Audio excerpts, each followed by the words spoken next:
Assalamualaikum warahmatullahi wabarakatuh. Perkenalkan, nama saya Alia Syari. Saya merupakan mahasiswa dari jurusan Ilmu Ekonomi, Fakultas Ekonomi, Universitas Negeri Padang. Video ini merupakan lanjutan pembahasan materi kuliah Sejarah Pemikiran Ekonomi dengan dosen pembimbing Bapak Dr. Alpon Satrianto, SEME.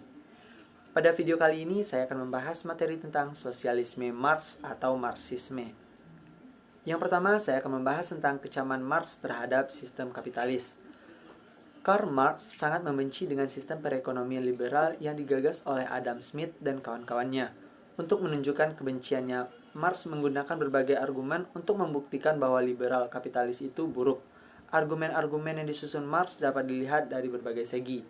Yang pertama, dari segi moral. Marx melihat bahwa sistem kapitalis mewarisi ketidakadilan dari dalam. Dengan menerapkan sistem upah besi, kaum buruh dalam sistem perekonomian liberal tidak akan pernah mampu mengangkat derajatnya lebih tinggi. Karena sebagaimana diucapkan Marx bahwa pasar bebas memang telah mentakdirkannya demikian. Untuk mengangkat harkat dan martabat para buruh yang sangat menderita dalam sistem liberal tersebut, Marx mengajak kaum buruh untuk bersatu. Sistem ini harus digantikan dengan sistem lain yang lebih memperhatikan masalah pemerataan bagi semua untuk semua, yaitu sistem perekonomian sosialis komunis. Yang kedua, dari segi sosiologi. Marx melihat adanya sumber konflik antar kelas. Dalam sistem liberal kapitalis, diamati Marx ada sekelompok orang, yaitu para pemilik modal yang menguasai kapital. Di lain sisi, ada kelompok orang lain, yaitu kaum buruh. Sebagai langkah antisipasi, Marx menganjurkan agar sistem liberal yang menyebabkan kaum buruh menderita tersebut harus diperbaiki atau lebih tepat lagi diganti dengan sistem sosialis yang lebih berpihak pada golongan kaum buruh. Yang ketiga, dari segi ekonomi. Marx melihat bahwa akumulasi kapital di tangan kaum kapitalis memungkinkan tercapainya pertumbuhan ekonomi yang tinggi untuk bisa membangun secara nyata bagi seluruh lapisan masyarakat. Perlu dilakukan perombakan struktural melalui revolusi sosial. Jika langkah ini berhasil, langkah berikutnya yang harus diambil ialah penataan kembali hubungan produksi, yaitu khususnya dalam sistem pemilikan tanah. Alat-alat produksi dan modal menurut Marx atas dasar hubungan yang lebih manusiawi ini, pembangunan dapat berjalan lancar tanpa hambatan dan dapat diterima oleh seluruh lapisan masyarakat. Atas pandangan yang sangat skeptis di atas, tidak mengherankan jika Marx meramal bahwa suatu masa sistem kapitalis akan hancur. Menurut ramalan Marx, sistem kapitalis hancur bukan disebabkan oleh faktor-faktor lain, melainkan karena keberhasilannya sendiri. Sistem kapitalis nilai mewarisi daya self-destruction, suatu daya dari dalam yang membawakan kehancuran bagi sistem perekonomian liberal itu sendiri. Bagi Marx, sistem kapitalis adalah suatu sistem yang sudah busuk dari dalam dan tidak mungkin diperbaiki. Untuk membawa masyarakat pada kehidupan yang lebih baik, tidak ada jalan lain sistem liberal atau kapitalis tersebut. Harus dihancurkan dan diganti dengan sistem yang lain yang lebih manusiawi, yaitu sistem sosialis komunis. Yang kedua, yaitu teori pertentangan kelas. Dalam buku Manifesto Komunis dapat diikuti bagaimana teori Marx tentang pertentangan kelas.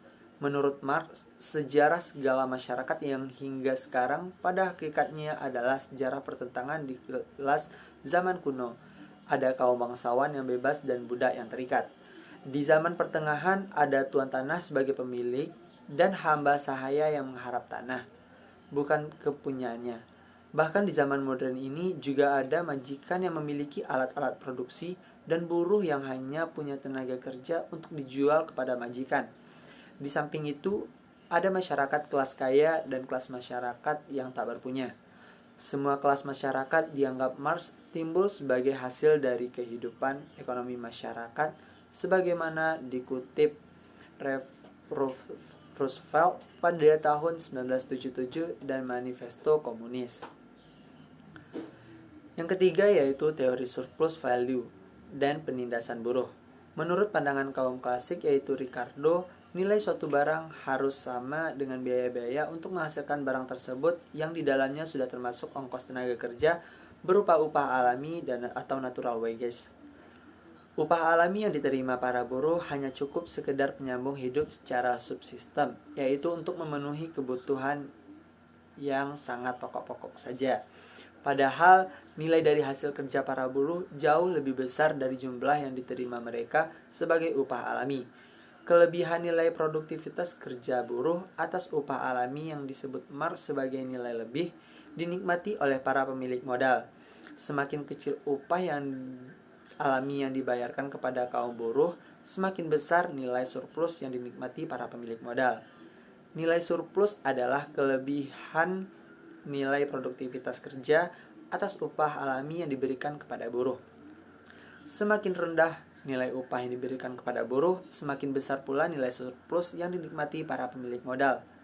Tingkat surplus ini oleh Marx dalam Dasar Kapital dijadikan sebagai ukuran eksploitasi terhadap kaum buruh. Tingkat eksploitasi tersebut bisa diukur dengan membandingkan nilai surplus dengan upah yang diberikan. Dari uraian di atas, jelaslah bagaimana kaum pemilik modal memperoleh kekayaan dengan menindas kaum buruh. Sebagaimana dari laba yang merupakan surplus value tersebut ditanamkan kembali sebagai investasi. Apakah untuk memperluas usaha yang ada atau membuka lapangan usaha baru? Dari hasil investasi ini, kekayaan mereka akan semakin menumpuk, semakin lama semakin membesar. Yang keempat yaitu dialektika materialisme historis. Proses pembangunan melalui konflik merupakan proses dialektika. Proses ini mempunyai basis dalam pembagian masyarakat atas kaum pekerja dan kaum kapitalis bagi Marx. Pangkal dari semua perubahan adalah karena dilakukannya pengisapan atau eksploitasi para kapitalis terhadap kaum buruh. Eksploitasi terhadap buruh tersebut telah memungkinkan terjadinya akumulasi kapital di pihak pemilik modal, tetapi menyebabkan kemiskinan di kalangan baru. Bagi Marx, dialektika sejarah merupakan suatu keniscayaan, suatu yang bakal terjadi. Yang jelas, kaum proletar sudah tidak tahan lagi. Mereka akan melancarkan revolusi. Para pekerja akan menghancurkan pabrik-pabrik dan merusak segala pemilik kaum kapitalis. Agar revolusi berjalan sukses, Marx menganjurkan kaum komunis mendukung setiap pergerakan melawan tatanan sosial, politik sistem kapitalis. Dengan dialektika, ada tesis, antitesis, dan sintesis yang saling terkait antara satu sama lainnya. Dengan materialisme historis Marx, percaya sejarah manusia ditentukan oleh kebutuhan ekonominya yang paling dasar, yaitu kebutuhan akan materi. Dengan demikian, ia menyimpulkan seluruh tindak tanduk manusia didorong oleh motif ekonomi, yaitu penguasaan materi. Oleh Marx, ide atau gagasan tentang agama, etika, seni, sosial, politik hanya ikut mewarnai, namun paling menentukan adalah motif ekonomi. Yang kelima yaitu fase-fase perkembangan masyarakat. Menurut Marx, semua kelompok masyarakat akan mengalami fase-fase sebagai berikut. Pertama, komunisme primitif. Kedua, perbudakan. Yang ketiga, feudalisme. Yang keempat, kapitalisme. Kelima, sosialisme. Dan yang keenam, komunisme. Dalam masyarakat komunisme primitif atau lebih tepat disebut masyarakat persekutuan dan juga sosialisme dan komunisme. Alat berproduksi merupakan milik bersama. Dalam kelompok-kelompok masyarakat tersebut tidak ada penghisapan dari suatu kelompok masyarakat terhadap kelompok masyarakat lainnya. Namun dalam tiga kelompok masyarakat yang lain, yaitu perbudakan, feudalisme, dan kapitalisme, alat-alat atau modal produksi dimiliki dan dikendalikan oleh satu kelompok, sedangkan kelompok lainnya hanya sebagai pekerja. Menurut Marx, perubahan dari suatu fase ke fase berikutnya yang lebih maju terjadi karena kurang atau tidak seimbangnya kemajuan dalam teknologi dengan kemajuan dalam institusi. Teknologi merupakan suatu tenaga dinamis yang sangat penting dalam sejarah umat manusia, yang secara pasti dan tidak bisa dielakkan, serta selalu mengalami perubahan fase yang lebih tinggi untuk melaksanakan pembangunan yang sesungguhnya yang bisa dinikmati seluruh lapisan masyarakat. Perlu dirombak struktur masyarakat itu sendiri. Beberapa program yang dianjurkan Marx untuk dilakukan setelah revolusi berhasil antara lain yang pertama yaitu penghapusan hak milik atas tanah dan menggunakan semua bentuk sewa tanah untuk tujuan-tujuan umum. Yang kedua, program pajak pendapatan progresif atau gradual. Yang ketiga, penghapusan semua bentuk hak pewarisan. Yang keempat, pemusatan kredit di tangan negara. Yang kelima, pemusatan alat-alat komunikasi dan transportasi di tangan negara. Yang keenam, pengembangan pabrik dan alat-alat produksi milik negara. Jika program-program pembangunan sudah berjalan, perbedaan kelas sudah berakhir dan semua kegiatan produksi sudah berada di tangan masyarakat luas. Fungsi negara secara berangsur-angsur akan hilang. Semua ini akan dicapai pada fase terakhir, yaitu tahap komunisme penuh. Yang keenam yaitu perbedaan sosialisme dan komunisme menurut Marx. Marx membedakan fase sosialisme dengan komunisme penuh atau lengkap. Perbedaan di antara kedua pasar tersebut dapat dilihat dari yang pertama, produktivitas, yang kedua, hakikat manusia sebagai produsen, yang ketiga, pembagian pendapatan.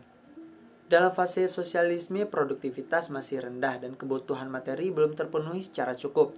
Sementara itu, dalam fase komunisme penuh, produktivitas sudah tinggi sehingga semua kebutuhan materi sudah diproduksi secara cukup. Dengan begitu, perekonomian dapat memenuhi kebutuhan semua anggota masyarakat secara berkelipatan. Tentang hakikat manusia sebagai produsen. Dalam pasar sosialisme, manusia belum cukup menyesuaikan diri sehingga menjadikan kerja sebagai hakikat dan masih mementingkan intensif materi untuk bekerja. Pada tahap komunisme, penuh kerja sudah menjadi hakikat.